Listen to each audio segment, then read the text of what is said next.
எஸ்கேக்கு ரிஸ்கா இல்ல ரிவார்டா? இல்ல, பராசக்தி படம் வந்து ஒரு ஒரு பயோபிக் கதை, ஒரு உண்மை கதை. ஒரு மொழிப்போர் தியாகி தனக்காக மொழிக்காக ஒரு பெரிய தியாகத்தை செஞ்ச படம் வந்து இப்போ சேமா ரிலீஸ் ஆக போகுது. இதனால விஜய் ரேஞ்சுக்கு எஸ்கேவால வர முடியுமா? விஜய் ரேஞ்சுக்கு எஸ்கேவால வரணும்னா ரெண்டு படமுமே வந்து அதர் லாங்குவேஜில் கொஞ்சம் சுமாராக தான் போகும். நான் இந்த பராசக்தி வந்து தமிழ்நாட்டில் நடந்த ஒரு மொழிப்போர் சம்பந்தப்பட்ட கதை. விஜய் ரசிகர்கள் ஃபர்ஸ்ட் ஒரு 3 நாள் படத்தை பார்த்துருவாங்க. படம் என்ன இருந்தாலும் சரி, படத்தில் ரஜினி விஜய் போஸ்டர் மட்டும் இருந்தால் கூட படத்தை பார்த்து வந்துருவாங்க. அது ரசிகர்களுடைய ஃபேன் பேஸ். அதுக்கடுத்து 14ஆம் தேதி வர்றப்ப இந்த காமன் ஆடியன்ஸ் பார்ப்பாங்க, எந்த படம் நல்லா இருக்குன்னு. ஒரு ஃபேமிலியோட இன்னைக்கு வெக்கேஷன் லீவ்ல இருக்கும், எந்த படத்துக்கு பார்ப்போம் அவங்க நினைப்பாங்க. அப்போ ஜனநாயகம் நல்லா இருக்கு அதுக்கு போவோம், இல்லை பராசக்தி நல்லா இருக்கு அதுக்கு போவோம்னு அந்த காமன் ஆடியன்ஸ் வந்து நல்ல படத்தை செலக்ட் பண்ணுவாங்க.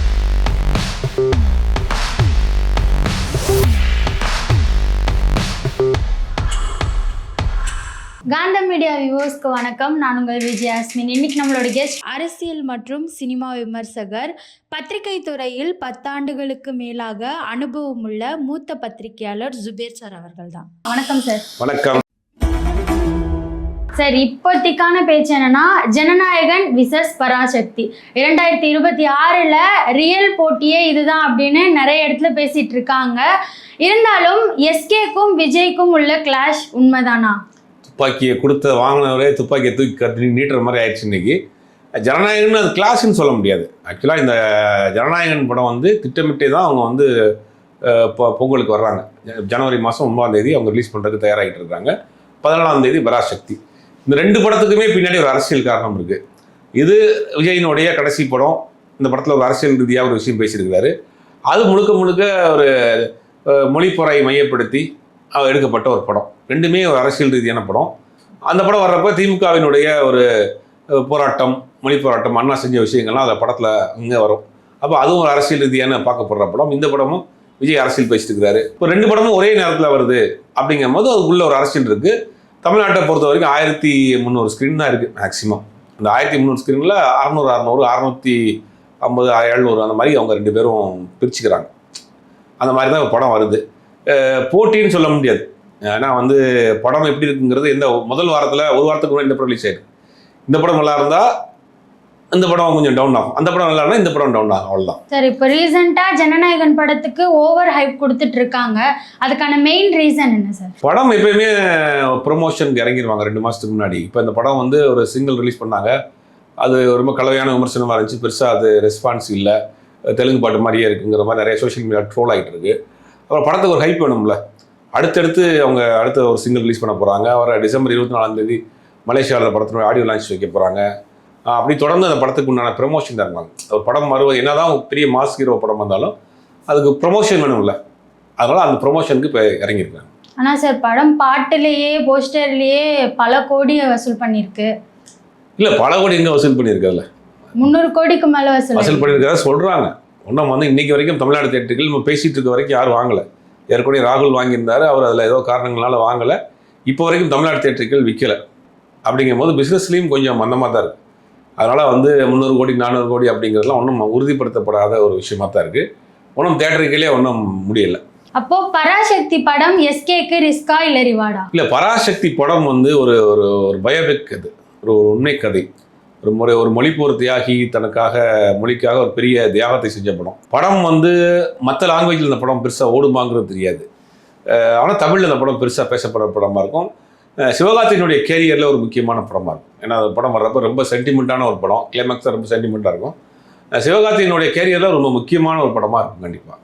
பராசக்தி படத்தை வச்சு ரெட் ஜெயிண்ட் வந்து நிறைய பிளான் போட்டிருக்கோம். அந்த பிளான்லாம் ஜனநாயகன் வரும்போது ஒர்க் அவுட் ஆகுமா? இல்லை, பிளான் என்ன போட்டிருக்க போகிறாங்க.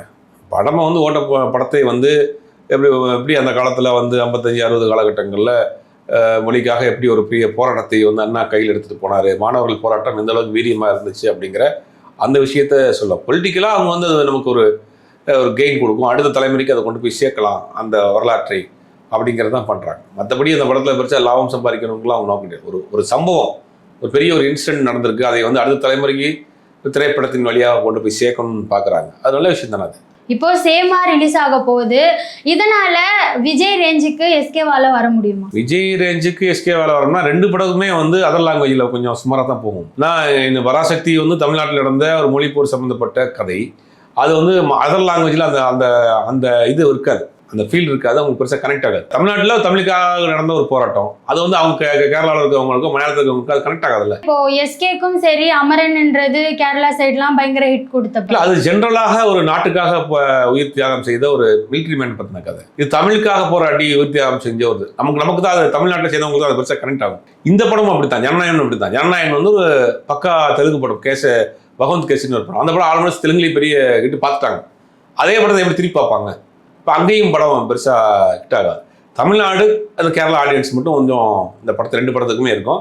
அதனால வந்து அதை தாண்டி போகிறது கொஞ்சம் கஷ்டம் தான் 2 படமே. ஃபேன் பேஸ்னு ஒன்று இருக்குல்ல சார், இப்போ விஜய்க்குன்னு பார்த்தீங்கன்னா ஃபேனாலேயே அந்த படம் இல்லை, அது தமிழ்நாட்டில் இருக்குது. தமிழ்நாட்டில் கடந்த ஃபஸ்ட்டு ஒரு 4 நாள் வந்து அவங்க ஃபுல் பண்ணிடுவாங்க. தொடர்ந்து லீவ் வருது, 4 நாள் ஃபுல் பண்ணிடுவாங்க. அதெல்லாம் மாற்று கருத்து கிடையாது. அதை தாண்டி அதர் லாங்குவேஜில் ஓடணும்ல, அது கொஞ்சம் கஷ்டம்தான். பராசக்தி ஆடியன்ஸ் எக்ஸ்பெக்டேஷனை பீட் பண்ணுமா? இல்லை, பராசக்திக்கு ஒரு எதிர்பார்ப்பு இருக்குது. ஏன்னா ஒரு மிகப்பெரிய வரலாற்று பதிவு பண்ணியிருக்காங்க அந்த படத்தில். சுதா காமரா மேலே ஒரு நம்பிக்கை இருக்குது.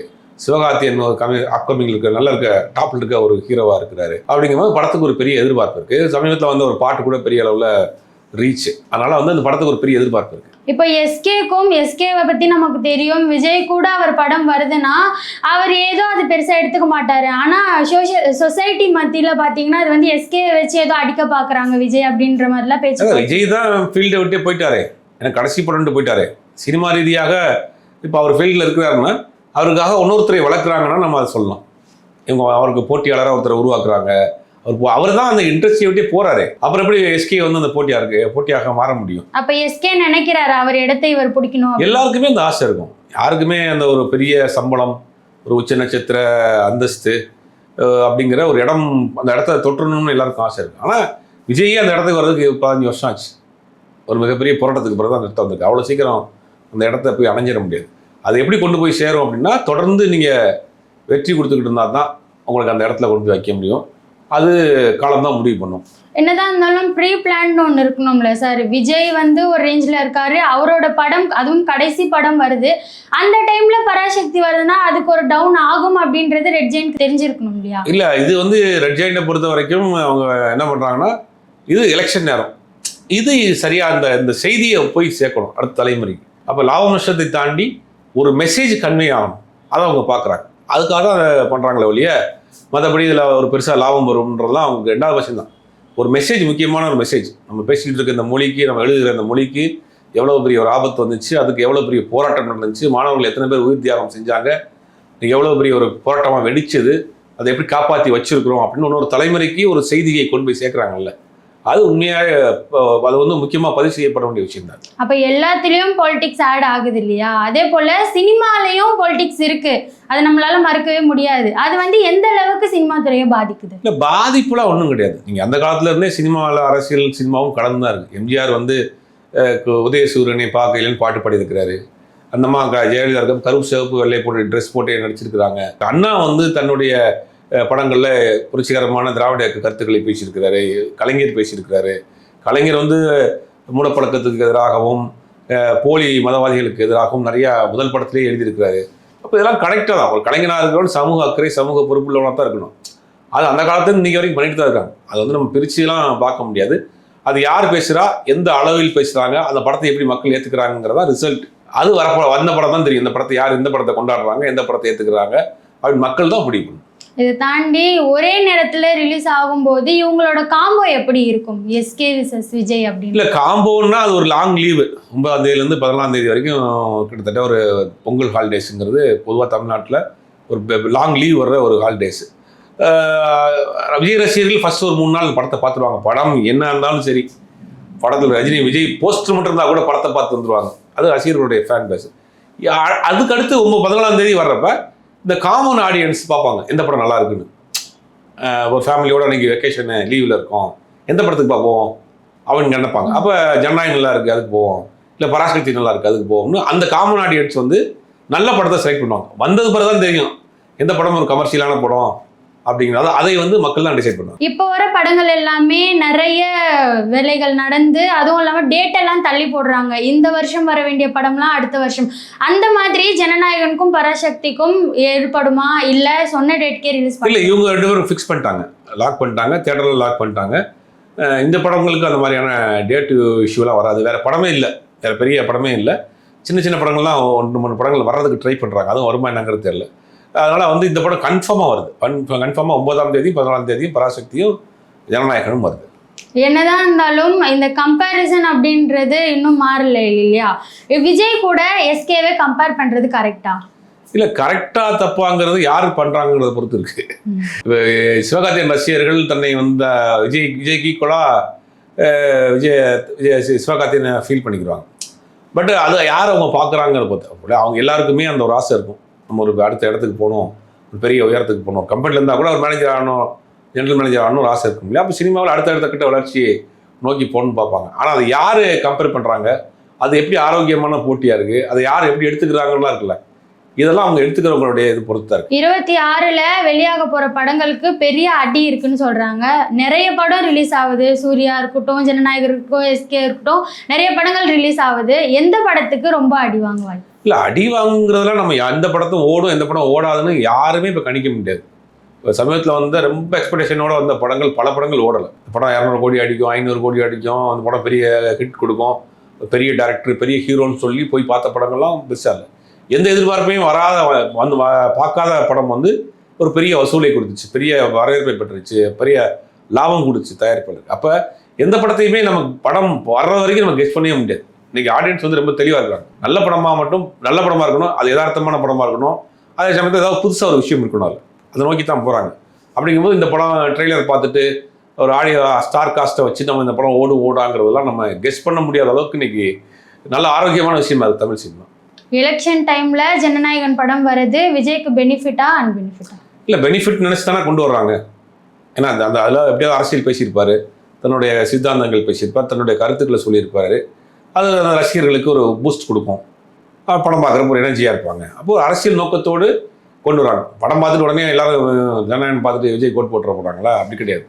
அந்த ரசிகர்களுக்கு ஒரு உற்சாகத்தை கொடுக்கும், ஒரு என்கரேஜ்மெண்ட், அவ்வளோதான். சார், அந்த பாட்டில் முன்னாடியே நிறைய வைரலாக போயிட்டு இருந்துச்சு. கரூர் இஷ்யூ தூக்கி பாட்டில் வச்சிருக்காங்க அப்படின்ற சார், அதுவும் கன்ஃபார்ம் ஆகிற மாதிரி பாட்டு ரிலீஸ் ஆயிடுச்சு. அதை எப்படி சார் பார்க்குறீங்க? இல்லை, அந்த ஒரு போஸ்ட் இருக்குது, ஒரு வேனில் அவர் நிற்கிற மாதிரியான ஒரு போஸ்ட். எனக்கு பார்க்குறப்ப அது வந்து எப்படின்னா, இதில் நமக்கு நெய்வேலியில் ஃபஸ்ட்டு நடந்துச்சு ஒரு இஷ்யூ. அங்கே தான் ஒரு செல்ஃபி எடுப்பார். அப்போ தான் வந்து அவருடைய சம்மந்தப்பட்ட இடங்கள்லாம் வந்து ரைடு நடந்துச்சு. அப்போ தான் வந்து என்ன எனக்கு மேலே எவ்வளோ கூட்டம் இருக்குது பாருன்னு சொல்லிட்டு ஒரு செல்ஃபி எடுத்து போடுவார். அதுக்கு பிறகு தான் அவர் அரசியலுக்கே வர்றாரு. அரசியலுடைய ஸ்டார்டிங் பாயிண்ட்டே அங்கே தான். அப்போ ஒருவேளை அதை குறிக்கிற மாதிரி அதை எடுத்துப்பட்டிருப்பாங்கன்னு நினைக்கிறேன். ஏன்னா இவ்வளோ இஷ்யூ வந்த பிறகு அந்த காட்சியை அதில் வச்சிருக்க மாட்டாங்க. இவ்வளோ அது ஒன்றும் விமர்சனமாகும். கண்டிப்பாக அந்த காட்சியாக அது இருக்காது. அன்றைக்கி நெய்வேலியில் எடுத்த ஒரு விஷயத்தை அதை பண்ணியிருப்பார். ஒரு விதத்தில் பார்த்தா 2 பேரும் பெரிய ஹீரோ தான். எது பயங்கரமாக கலெக்ஷன் அடிக்கும்? இல்லை, கலெக்ஷன் எந்த படத்தையும் சொல்ல முடியாது. ஏன்னா சொன்னேன் ஏற்கனவே, இந்த படம் தெலுங்கு படம், அது தமிழ் நடந்தக்கூடிய ஒரு முக்கியமான ஒரு விஷயத்தை சொல்லி எடுக்கப்பட்ட படம். அதர் லாங்குவேஜ் 2 படத்துக்கும் பெருசாக ஓப்பனிங் இருக்காது. அப்படிங்கும்போது தமிழில் அந்த படம் எப்படி இருக்குங்கிறத வச்சு தான் பார்க்க முடியும். ஸ்டார் பவர் அப்படின்ற ஒரு விஷயத்த எப்படி மெஷூர் பண்ணுறாங்க, எந்த வேலை மெஷூர் பண்ணுறாங்க? ஸ்டார்னா ஃபஸ்ட்டு ஒரு 3 நாளைக்கு எந்த படத்தை ஃபுல் பண்ணுறாங்களோ அதான் ஸ்டார். இப்போ அது வந்து விஜய்க்கு இருக்குது. விஜய்க்கு வந்து ஃபஸ்ட்டு ஒரு 3 நாள் வந்து விஜய் ரசிகர்கள் ஃபுல் பண்ணிடுவாங்க. வேர்ல்டு வைடு விஜய் ரசிகர்கள் இருக்கிறாங்க, ஃபுல் பண்ணிடுவாங்க. அந்த ஓப்பனிங் தான் அதுக்கு அவ்வளோ சம்பளம். அதனால தான் அந்த ஒரு மாஸ் ஹீரோ அப்படிங்கிறாரு. அப்போ அந்த விஷயம் எஸ்கேக்கு இல்லைன்னு சொல்லுவாங்க. எஸ்கேக்கு அந்த அளவுக்கு இல்லை, அடுத்த ரேஞ்சில் தான் இருக்கிறார். அந்த உயரத்தை தொடுவதற்கு கொஞ்சம் நாள் ஆகும். ஜனநாயகன் விசஸ் பராசக்தி விஷயங்களை பற்றி நிறைய விஷயங்கள் பார்த்து